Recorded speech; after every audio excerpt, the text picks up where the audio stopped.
Assalamualaikum warahmatullahi wabarakatuh. Perkenalkan, nama saya Samsul Widiatmoko dari Universitas Muhammadiyah Tangerang, Fakultas Ekonomi dan Bisnis, kelas EF Pemasaran Jasa. Saya akan menjelaskan tentang pemasaran jasa. Pemasaran jasa merupakan suatu tindakan yang ditawarkan oleh pihak produsen kepada konsumen berupa jasa yang tidak dapat dilihat, dirasakan, didengarkan, atau diraba, namun dapat dirasakan manfaatnya oleh konsumen. Sementara jasa manfaatnya oleh konsumen, tindakan atau kegiatan yang mencakup semua aktivitas yang outputnya berupa kinerja atau hasil yang diterima oleh para konsumen, antara pelanggan atau konsumen dan produsen atau pihak pemberi jasa mempunyai keterkaitan satu sama lain. Hal tersebut dapat terlihat di dalam nilai tambah diberikan oleh produsen atau pihak pemberi jasa kepada Hal tersebut dapat terlihat di dalam nilai tambah diberikan oleh produsen atau pihak pemberi jasa kepada konsumen dalam bentuk kenyamanan, hiburan, kecepatan, dan kesehatan. Terdapat dua tujuan utama dilakukan pemasaran jasa, yaitu komersial service dan non-profit service. Komersial service, profit service yaitu jasa yang bertujuan untuk mendapatkan laba seperti pencucian mobil, sedangkan non-profit service yaitu jasa yang bertujuan untuk kepentingan sosial, misalnya museum. Di sini ada strategi pemasaran jasa. Contohnya, yang pertama, memberikan pelayanan secara efisien. Dengan memberikan pelayanan yang cepat dan tepat sesuai keinginan konsumen secara tidak langsung, hal tersebut bisa mempengaruhi konsumen untuk kembali lagi menggunakan jasa yang ditawarkan. Karena pada umumnya konsumen tidak suka jika menunggu terlalu lama atau pelayanan yang mereka butuhkan. Yang kedua, peran karyawan dalam melayani konsumen.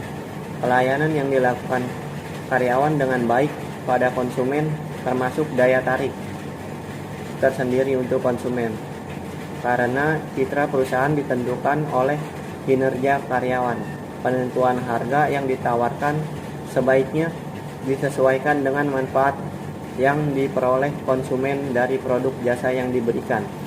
Yang ketiga, penggunaan perkembangan teknologi secara inovasi. Untuk bisa menghasilkan produk jasa yang mampu memberikan suatu kepuasan yang lebih bagi konsumen. Jika teknologi yang digunakan semakin canggih, maka semakin cepat pula pelayanan yang akan diberikan untuk konsumen.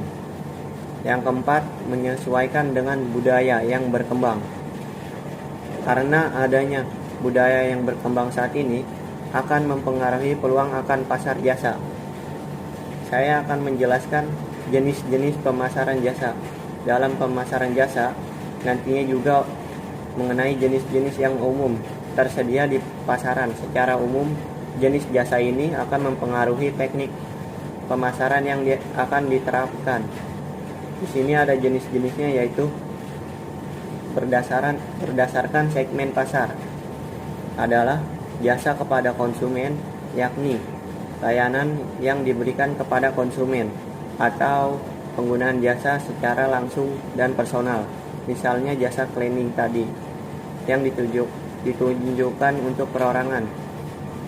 Jasa kepada organisasi atau perusahaan, sehingga penyedia jasa bisa memberikan pelayanannya kepada perusahaan atau organisasi. Misalnya jasa akuntansi dan perpajakan, jasa konsultasi manajemen, dan sebagai lainnya. Yang kedua, berdasarkan tingkat perwujudan.